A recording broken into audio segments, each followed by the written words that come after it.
Hello all the viewers, welcome to my channel my authority. आज की इस video का टॉपिक रहने वाला है Woodrow Wilson, the great American public administration के थिंकर, और इनके बारे में हम स्टडी करते हैं और एवोल्यूशन ऑफ पब्लिक एडमिनिस्ट्रेशन के विकास को भी हम समझेंगे। वुड्रो विल्सन है the foundation of public administration as a discipline. मतलब जो पब्लिक एडमिनिस्ट्रेशन एक सब्जेक्ट के रूप में जब से लाइट में आया है तब से इसकी फाउंडेशन, इसकी नींव रखने का काम किसने किया है और कहाँ से इसकी स्टार्ट माना जाता है। एज अ डिसिप्लिन इसका स्टार्ट, वैसे तो पॉलिटिकल साइंस के साथ ही इसका जन्म हो चुका था, but as a discipline, independent discipline के साथ ये कब आता है वो सब आज इस वीडियो में समझेंगे। वुड्रो विल्सन्स एसे, वुड्रो विल्सन का एक एसे है, वुड्रो विल्सन थिंकर है, द स्टडी ऑफ एडमिनिस्ट्रेशन 1887। ये बहुत इंपॉर्टेंट है ये एसे, यहीं से माना जाता है public administration as independent discipline के रूप में आया था। मार्क द फॉर्मल इस्टेब्लिशमेंट, वास्तव में इसकी फॉर्मल इस्टेब्लिशमेंट यहीं से मानी जाती है, of public administration as an independent field of inquiry, एक अलग स्वतंत्र सब्जेक्ट के रूप में इसको तब से पढ़ा जाने लगा है। Okay, It provided a rationale for treating governance as a systematic and scientific discipline। और ये हमें एक ऐसा फॉर्मल बेस तैयार करके देता है जिसमें हम देखते हैं कि साइंटिफिक डिसिप्लिन की तरह पे पब्लिक एडमिनिस्ट्रेशन की सिस्टमैटिक स्टडी होने लगी है यहाँ से, distinct from traditional political studies. और जो पहले पॉलिटिकल के साथ में इसको पढ़ा जाता था पर ये एक इंडिपेंडेंट डिसिप्लिन नहीं था, लेकिन 1887 के ऑनवर्ड्स हम देखते हैं कि इसकी स्टडी बहुत ही ज़्यादा अलग तरीके से, एक अलग पर्सपेक्टिव से देखी जाती है। Wilson often referred to as a father of public administration, Wilson को पब्लिक एडमिनिस्ट्रेशन, लोक प्रशासन का जनक कहा जाता है, फादर कहा जाता है। लेड द ग्राउंड वर्क, उन्होंने बेसिक काम किया, सबसे ज़रूरी होता है ज़मीन वाला काम, मतलब यहाँ यानी कि सबसे नींव रखी गई है यहाँ सर, ग्राउंड वर्क किया है उन्होंने पब्लिक एडमिनिस्ट्रेशन पर। For many of ideas and principal that govern modern administrative practice. आज हम जो मॉडर्न एडमिनिस्ट्रेटिव प्रैक्टिस, प्रशासनिक व्यवस्थाएं देखते हैं, उन सबका ग्राउंड वर्क किसने किया है? विल्सन ने किया है। Okay, life and contribution of Wilson's. अब हम इतने बड़े थिंकर हैं तो इनकी लाइफ के बारे में भी हम इस वीडियो में हम पढ़ेंगे। तो life and contribution of Woodrow Wilson. Early life of education, पहले इनकी एजुकेशंस देखते हैं। बॉर्न, इनका जन्म हुआ था 28 दिसंबर 1856 में इनका जन्म होता है, और वो कहाँ पर होता है? स्टॉन्टन एक शहर है वर्जीनिया, यूएसए के अंदर, अमेरिका में ही इनका जन्म होता है 28 दिसंबर 1856 को। एजुकेशन पाथ देखते हैं, इनकी शिक्षा शैक्षिक क्या है? इनरोल्ड एट डेविडसन कॉलेज, इन्होंने डेविडसन कॉलेज में कब इनरोलमेंट लिया? 1873 में लिया था। ग्रेजुएटेड फ्रॉम प्रिंसटन यूनिवर्सिटी से ये ग्रेजुएट हुए 1879 में।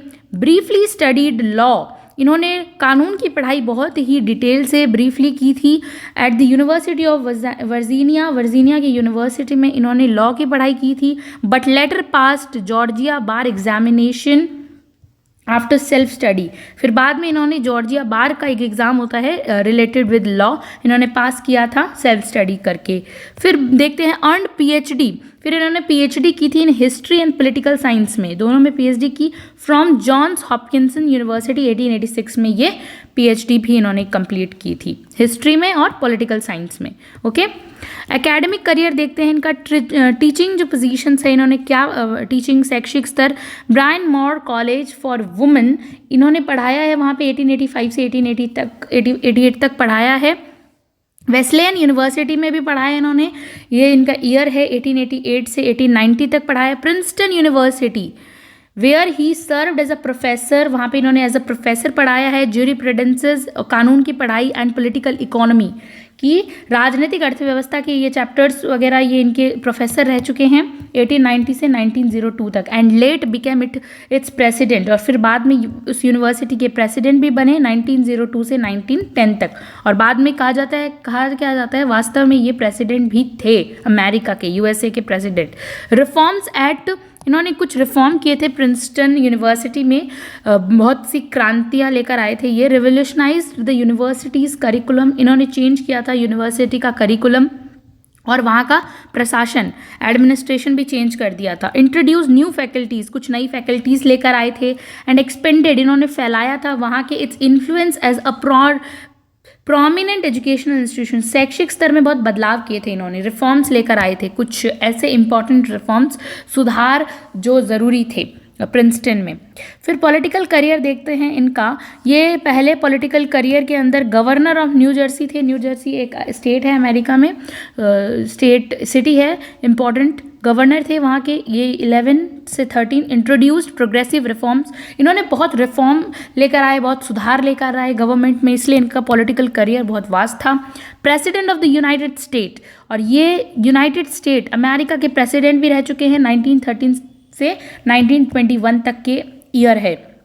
Played a pivotal role in the World War One diplomacy, इन्होंने जो वर्ल्ड वार हुआ था, जो डिप्लोमेसी मतलब कूटनीति होती है, उसमें बहुत ही अच्छा रोल प्ले किया था।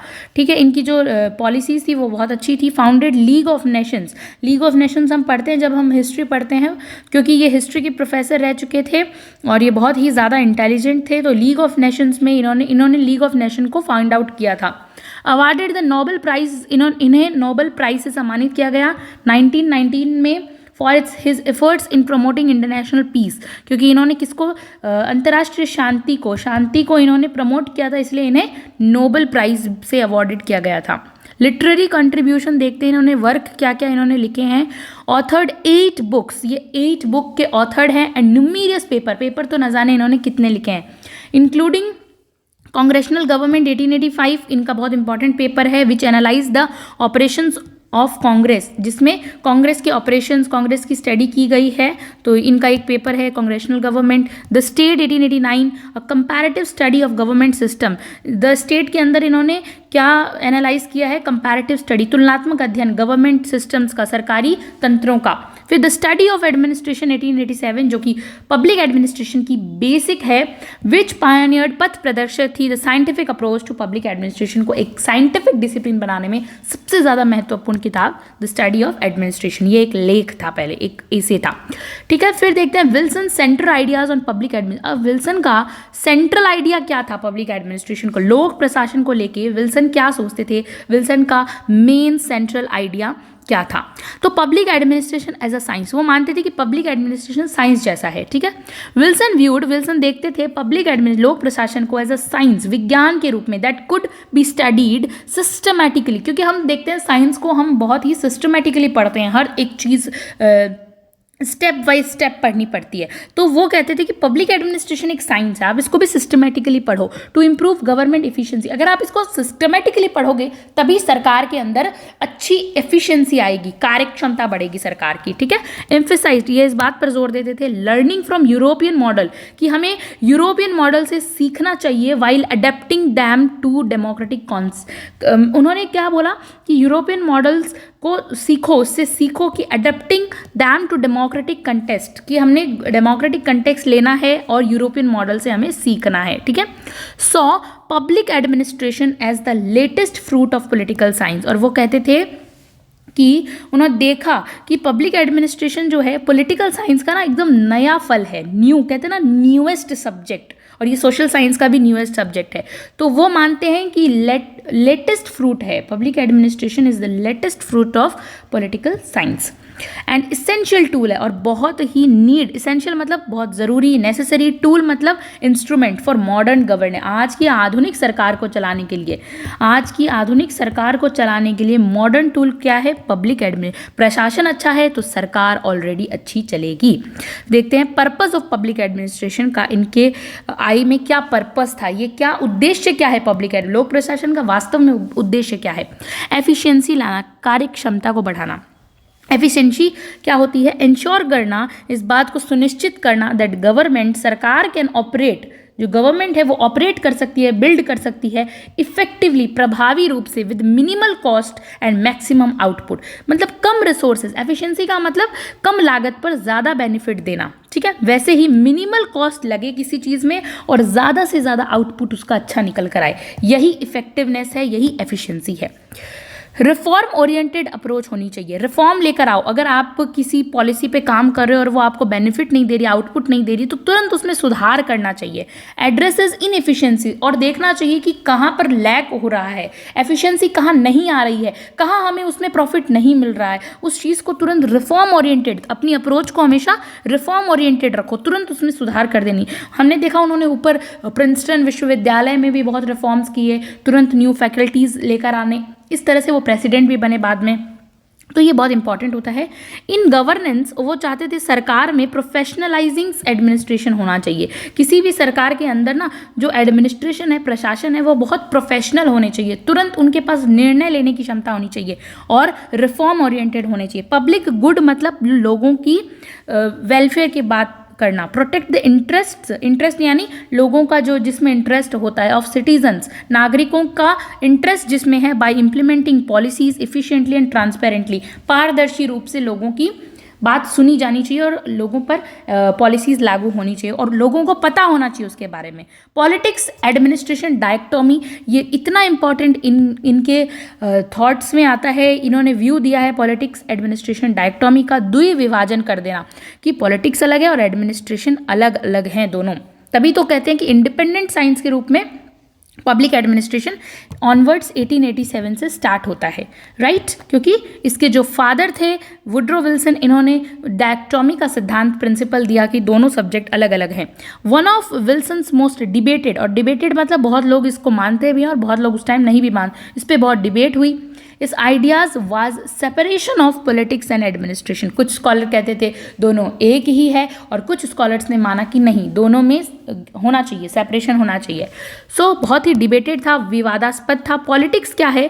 Concerns the formulations of policies and laws. Concern होता है पॉलिटिक्स में किसका? पॉलिसीज का, लॉज का, कानूनों का। व्हाट गवर्नमेंट शुड डू, कि गवर्नमेंट को क्या करना चाहिए, ठीक है, ये है पॉलिटिक्स। और एडमिनिस्ट्रेशन क्या है? इन्वॉल्व्स द एग्जीक्यूशन, कि वास्तव में पॉलिसी को लागू करना और इम्प्लीमेंट। गवर्नमेंट सिर्फ बनाती है पॉलिसी को, फॉर्मुलेट करती है, एडमिनिस्ट्रेशन उसे लागू करता है, उसे इम्प्लीमेंट करता है of these policies. How government does it, कि कैसे गवर्नमेंट को करना है, करना क्या चाहिए से लेकर करना क्या है और क्या किया है उस पर फोर्स करता है एडमिनिस्ट्रेशन। तो इनके बीच में हुआ ना डिफरेंस। ही बिलीव्ड, वो मानते थे that administration should B free from political interference. Political का इंटरफेरेंस नहीं, सरकार ने पॉलिसी फॉर्मुलेट कर दी, ठीक है, उसके बाद सरकार का इंटरवेंशन, उसका इंटरफेरेंस बिल्कुल भी नहीं होना चाहिए एडमिनिस्ट्रेशन के अंदर। एडमिनिस्ट्रेशन हमेशा फ्री रहना चाहिए और हमेशा बायसनेस से फ्री रहना चाहिए। किसी भी तरीके की डिस्क्रिमिनेशन, पार्शियलिटी उसमें देखने को नहीं मिलनी चाहिए। Administration should, very important line, administration should B free from political interference, हमेशा अलग होना चाहिए। एंश्योरिंग, और ये फिर इस बात को सुनिश्चित करता है, अनबाइस्ड एंड एफिशिएंट गवर्नमेंट्स, कि जो हमारी गवर्नमेंट है वो बिल्कुल भी बाइस्ड नहीं है, मतलब किसी के भी हित में नहीं है, वो सबके हित में है, किसी एक पक्ष के साथ नहीं है, दोनों पक्षों के साथ है, ठीक है। ये अनबाइसनेस को शो करती है, वेरी इंपॉर्टेंट लाइन है। कंपैरेटिव अप्रोच की बात करते हैं वुड्रो विल्सन, तुलनात्मक अध्ययन की बात करते हैं, कि इसको भी साथ में लेके चलिए। एडवोकेटेड, वो समर्थक हैं फॉर स्टडिंग एडमिनिस्ट्रेटिव सिस्टम।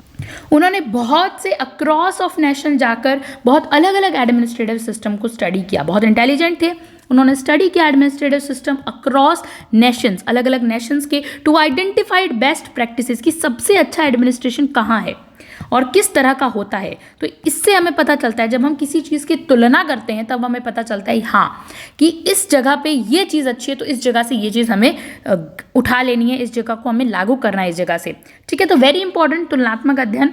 फिर suggested adapting the efficient methods of European autocracies without adopting their autocratic principles, कि उन्होंने देखा, उन्होंने सजेस्ट किया कि हमें अपनाना चाहिए एफिशिएंट, जितने भी इंपॉर्टेंट प्रभावकारी मेथड्स हैं, इस तरह के एलिमेंट्स हैं यूरोपियन ऑटोक्रेसीज में, विदाउट अडॉप्टिंग देयर ऑटोक्रेसीज प्रिंसिपल। मतलब उन्होंने कहा कि हम प्रिंसिपल तो नहीं अपनाएंगे जो ऑटोक्रेटिक प्रिंसिपल है, क्योंकि हमारी तो कंट्री डेमोक्रेटिक है, डेमोक्रेसी को वैल्यू देती है, तो प्रिंसिपल वो नहीं अपनाने, लेकिन हमें मैथड्स वो चाहिए जिससे ऑटोक्रेसीज है।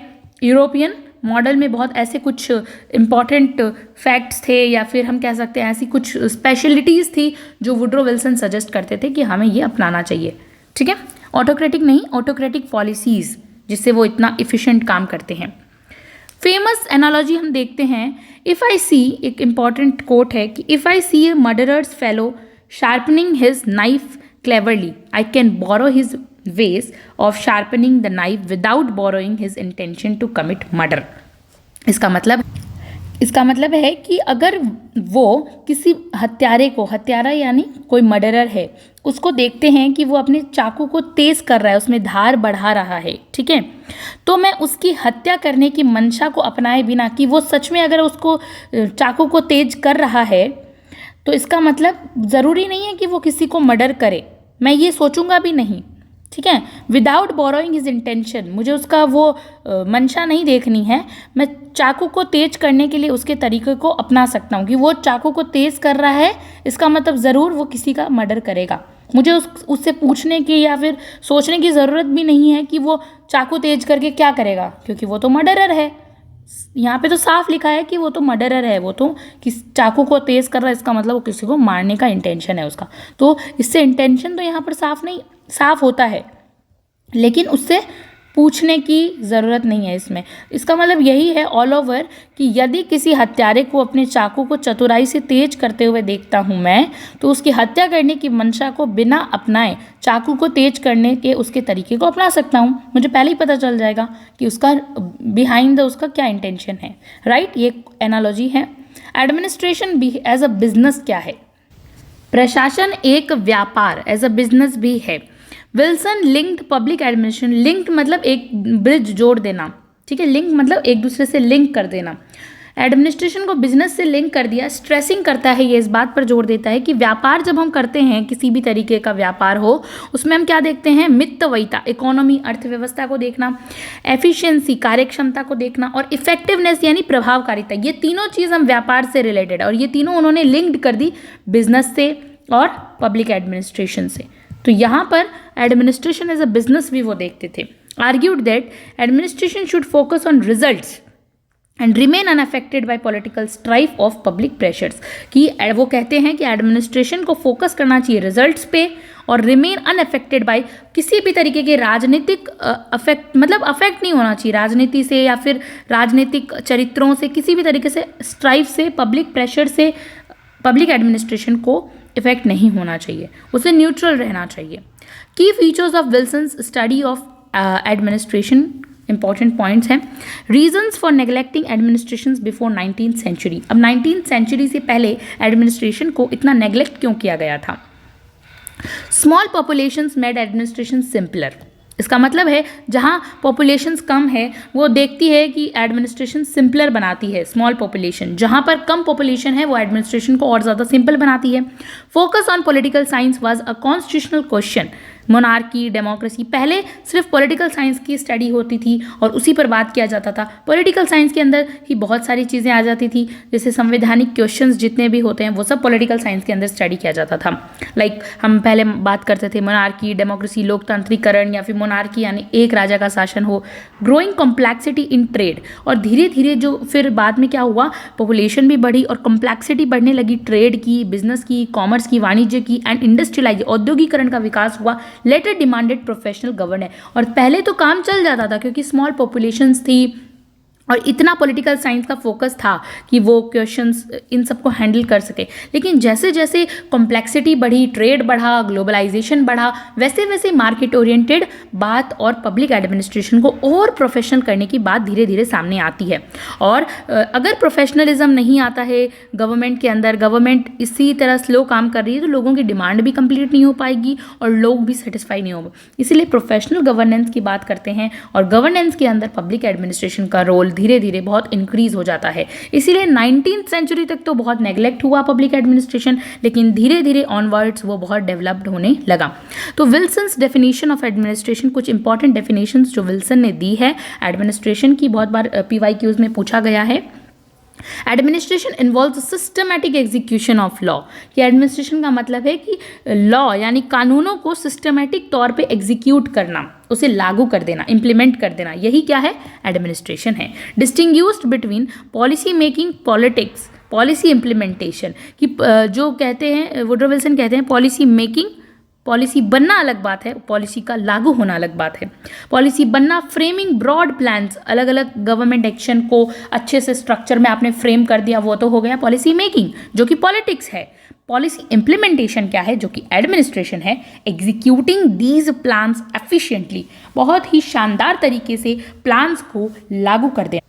और ये किसका काम होता है, ये एडमिनिस्ट्रेटर्स का काम होता है, ठीक है। रिफॉर्मिंग सिविल सर्विसेज, अब सिविल सर्विसेज के अंदर कुछ अच्छे रिफॉर्म, सुधार लेकर आना। Advocated for a merit based civil services, कि जितनी भी सिविल सर्विसेज है, जो लोगों की सिविल सर्विसेज यानी पब्लिक सर्वेंट जितने भी होते हैं, उनका जो रिक्रूटमेंट है वो मेरिट बेस्ड होना चाहिए। उनकी मेरिट देखनी चाहिए कि उनमें कितनी स्किल्स है और कितने ज़्यादा वो मेरिटोक्रेट हैं, उसके हिसाब से होनी चाहिए। एंश्योरिंग प्रोफेशनलिज्म एंड एफिशिएंसी, अगर हम उनकी मेरिट देखकर और उनकी इंटेलिजेंस को देखकर उन्हें हायर करते हैं तो इससे हमें प्रोफेशनलिज्म, अच्छे लोग मिलते हैं हमारे ब्यूरोक्रेसी में, और एफिशिएंसी हमारी अपने आप इंक्रीज होती है और वो हर काम बहुत ही सोच समझकर सिस्टमैटिकली करेंगे। स्ट्रेस द इम्पॉर्टेंस ऑफ, और वो स्ट्रेस देते हैं एजुकेटिंग सिविल सर्वेंट, कि सिविल सर्वेंट का एजुकेट होना, उन्हें हर क्षेत्र का नॉलेज होना बहुत ज़रूरी है। Making civil services free from corruption, और सिविल सर्वेंट्स को करप्शन, भ्रष्टाचार से मुक्त रहना चाहिए और जो पार्टनरशिप करते हैं उन सब से भी दूर रहना चाहिए, वो एकदम अनोनमस रहकर काम करें। Ensuring that bureaucracy remains accountable to the public, और ये बात भी पता होनी चाहिए सिविल सर्वेंट्स को और ब्यूरोक्रेट, जितने भी ब्यूरोक्रेसी है, नौकरशाही है, वो क्या है, अकाउंटेबल है, जवाबदेही है, किसके प्रति, पब्लिक के प्रति, जनता के प्रति जवाबदेही है, तो ये बात सुनिश्चित करनी चाहिए। पब्लिक ओपिनियन एंड एडमिनिस्ट्रेशन, अब लोगों का ओपिनियन, पब्लिक का ओपिनियन और एडमिनिस्ट्रेशन, प्रशासन क्या है। Public opinion acts as a watchdog, अब पब्लिक का ओपिनियन एडमिनिस्ट्रेशन के लिए वॉच डॉग का काम करता है। वॉच डॉग यानी उस पर निगरानी रखना, उस पर एक चेक्स और बैलेंस की स्थिति बनाए रखना। ओवर एडमिनिस्ट्रेशन, प्रशासन के ऊपर पब्लिक ओपिनियन, लोगों का जो चॉइस है, लोगों की जो लोगों का ओपिनियन कहते हैं ना, जनमत, ओके, जनमत क्या है, प्रशासन के ऊपर जनता क्या सही सोच रही है या नहीं, वो पब्लिक एडमिनिस्ट्रेशन की प्रशासन के ऊपर एक वॉच डॉग का काम करता है। But should not interfere with technical decision making, लेकिन पब्लिक ओपिनियन को जो है डिसीजन मेकिंग में पार्टिसिपेट करने का टेक्निकली कोई राइट नहीं है इंटरफेयर करने का, क्योंकि ये लोग भी जो प्रशासक होते हैं वो भी बहुत इंटेलिजेंट होते हैं और वो भी बहुत ज़्यादा मेरिट बेस्ड होते हैं। और ये कहा गया है कि सजेस्टेड फाइंडिंग मैकेनिज्म, इस तरह से एक सरकार की जो जवाबदेही है, सरकार अकाउंटेबल कितनी है, ये सुनिश्चित करने के लिए, इंश्योर करने के लिए सार्वजनिक आलोचना, मतलब पब्लिक क्रिटिसाइज कर सकती है। अगर पब्लिक को कोई चीज़ पसंद नहीं आ रही है सरकार की, तो सार्वजनिक रूप से मिलकर क्रिटिसाइज, आलोचना कर सकती है, कि सरकार को सुझाव दे सकती है कि सरकार को किस तरह से काम करना चाहिए, सजेस्ट किया गया है, ठीक है।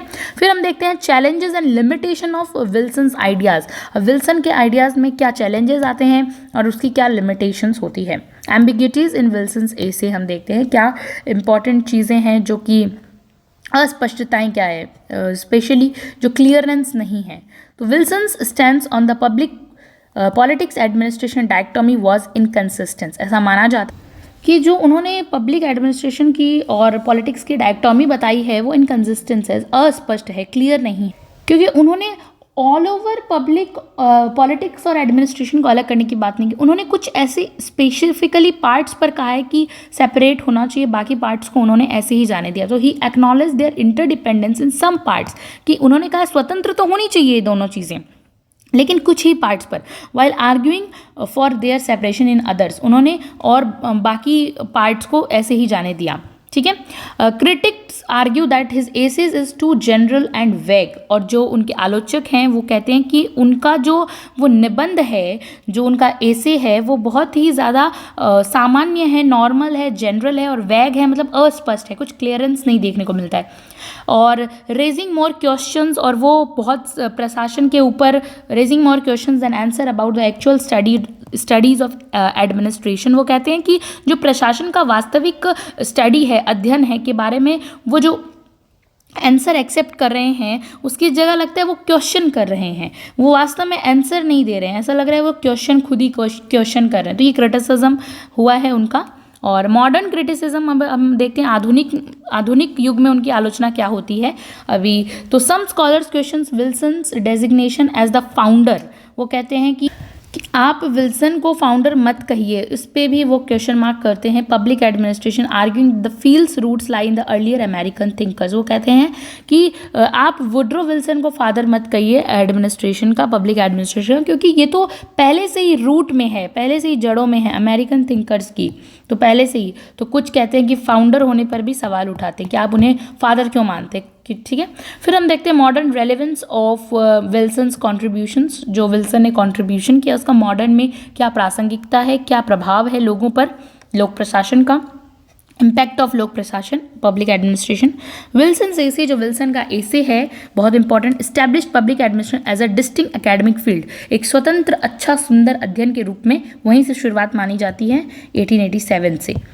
Inspiring generations of scholars and practitioners, आज जो हम स्कॉलर्स हैं, जितने भी शिक्षाविद हैं और प्रैक्टिस जो कर रहे हैं पब्लिक एड को, वो मानते हैं ऐसा, और इन्हें इंस्पायर करता है, इन्हें बहुत मोटिवेट करता है। हिज एम्फेसाइजेज ऑन एफिशिएंसी, वो जो जोर देते थे एफिशिएंसी होनी चाहिए, कार्यक्षमता को बढ़ाओ, कंपैरेटिव मेथड्स को अपनाओ, तुलनात्मक अध्ययन करो, और मेरिट बेस्ड होनी चाहिए administration, continues to influence administrative reform globally, और आज सभी कंट्रीज़ के अंदर इन सब चीज़ों पर बहुत ज़्यादा फोकस किया जाता है। कंपैरेटिव स्टडी हर फील्ड में होने लगी है आजकल, ताकि ज़्यादा से ज़्यादा अच्छा जो फॉर्म ऑफ गवर्नमेंट या फॉर्म ऑफ स्ट्रक्चर है वो हमारे पास निकल कर सामने आए। एप्लीकेशन इन मॉडर्न गवर्नेंस, आज की मॉडर्न शासन के अंदर हम देखते हैं इनके एप्लीकेशंस क्या कहाँ फॉलो हुई है। तो e governance, adapting technology, e governance यानी जहाँ पर टेक्नोलॉजी को अडेप्ट कर लिया गया है to improve administrative efficiency and transparency. आज इलेक्ट्रॉनिक गवर्नमेंट क्या हेल्प करता है, ट्रांसपेरेंसी, पारदर्शिता और एफिशिएंसी लेकर आता है हमारे सामने। काम बहुत जल्दी होता है और कम खर्च में, वरना पहले पेन एंड पेपर की वजह से कितना ज़्यादा लोड वर्क था, और ई गवर्नेंस से सारे काम इजी कर दिए। पब्लिक सेक्टर में रिफॉर्म्स हुए हैं, जो सरकारी काम करने के ऑफिसेज हैं वहाँ पर जो है रिफॉर्म्स देखने को मिलते हैं। वहाँ कैसे, इम्प्लीमेंटिंग मेरिटोक्रेटिक, जहाँ पर अब जितने भी लोग हैं उनको इम्प्लीमेंट कर दिया कि मेरिटोक्रेट होने चाहिए, वो बहुत ज़्यादा अच्छी अपनी एजुकेशन लेकर आए। Principles in hiring and decision making, अगर वो जो लोग हैं डिसीजन लेने वाले वो बहुत ज़्यादा मेरिटोक्रेट हैं, बहुत ज़्यादा इंटेलिजेंस है, जो वो डिसीजन लेंगे वो ऑब्वियसली बहुत अच्छा होगा, तो वहाँ पर बहुत अच्छा जो हायरिंग होगा वो बहुत अच्छा होगा। पॉलिसी इम्प्लीमेंटेशन, जो पॉलिसी का लागू करने वाला सिद्धांत है। Balancing the roles of politics, politics को बैलेंस करने का रोल, कि अगर हमें बहुत अच्छा इफेक्टिव गवर्नेंस, प्रभावी, वो कहते हैं ना प्रभावी शासन अगर हमें प्राप्त करना है तो हमें राजनीति और प्रशासन की भूमिकाओं को संतुलित करना पड़ेगा कि क्या वास्तव में रोल है इन दोनों का। पॉलिटिक्स का अलग रोल है, एडमिनिस्ट्रेशन का अलग रोल है, दोनों की अलग अलग रोल को बना दीजिए और दोनों अपने अपने रोल को फॉलो करें, ठीक है, एक दूसरे के काम में इंटरफेयर ना करें। तो ये हमें सुनिश्चित करना पड़ेगा, ये इंश्योर करना पड़ेगा। समरी ऑफ विल्सन्स कंट्रीब्यूशन देखते हैं, वेरी इंपॉर्टेंट, कुछ समरीज हैं।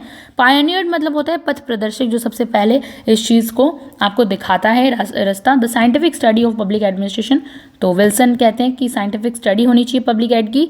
Advocated for separating politics and administration, politics और एडमिनिस्ट्रेशन की स्टडी को अलग कर दो।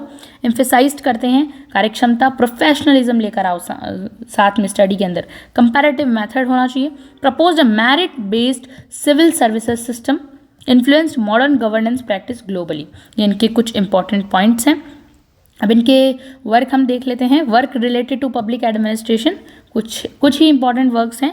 1885 में कांग्रेशनल गवर्नमेंट आई थी, किताब का नाम है। 1887 में द स्टडी ऑफ एडमिनिस्ट्रेशन, 1889 में द स्टेट, 1893 में डिवीजन ऑफ रीयूनियन एंड 1908 में constitutional government in the United state. ये इनके कुछ इंपॉर्टेंट वर्क हैं, 1 2 3 4 5, ओके, PYQs में पूछे जाते हैं। और एक वर्क है इनका 1912 में the new meaning of government, 6 book है इनकी। अब हम देखते हैं द मोस्ट इम्पॉर्टेंट, ये हमने पूरा पढ़ा लेकिन इसमें सबसे मोस्ट इम्पॉर्टेंट इनकी जो बहुत फेमस थ्योरी है वो कौन सी है।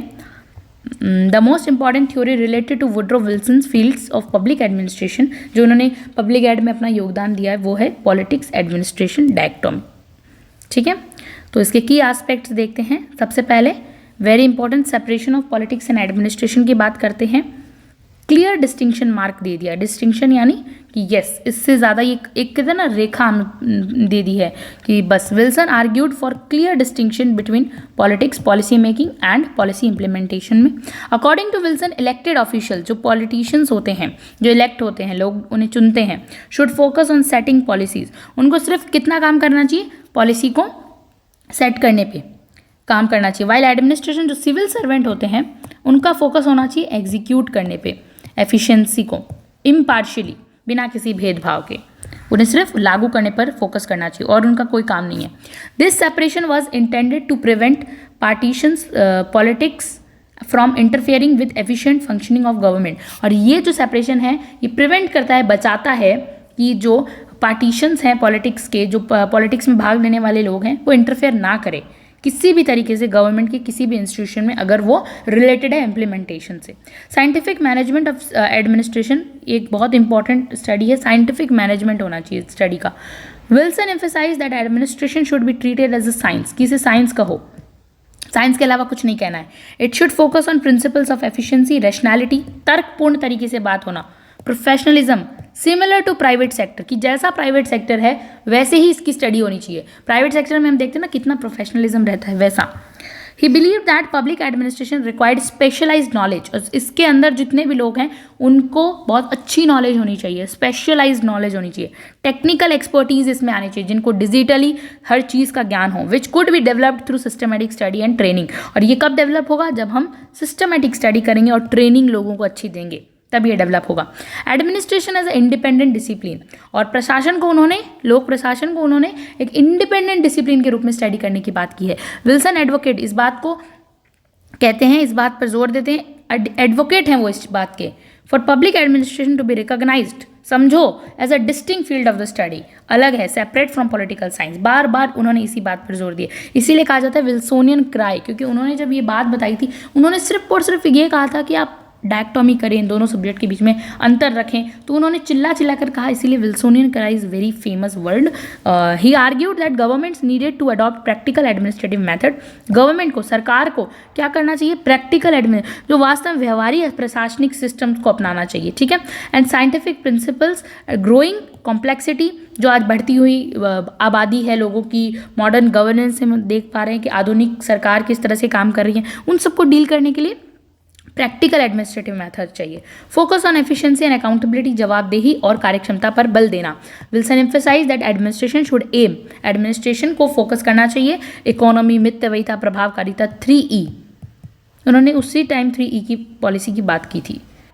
ही बिलीव दैट ब्यूरोक्रेटिक सिस्टम, जितना भी नौकरशाही सिस्टम है, कुड अचीव बेटर अकाउंटेबिलिटी, जवाबदेही अच्छी हासिल कर सकता है, by initiating administrative processes from political pressure. जब उनके ऊपर पॉलिटिकल प्रेशर नहीं होगा तो बहुत प्रभावी रूप से वो काम करेंगे। इसीलिए इन्होंने बार बार कहा है प्रशासन और जो पॉलिटिकल साइंस है उसको अलग अलग किया जाए। तो ये था थोड़ा सा अच्छा सा हमारा टॉपिक वुड्रो विल्सन पर, और आगे के वीडियोज़ में हम डिटेल में बात करेंगे। Thank you so much for watching this video.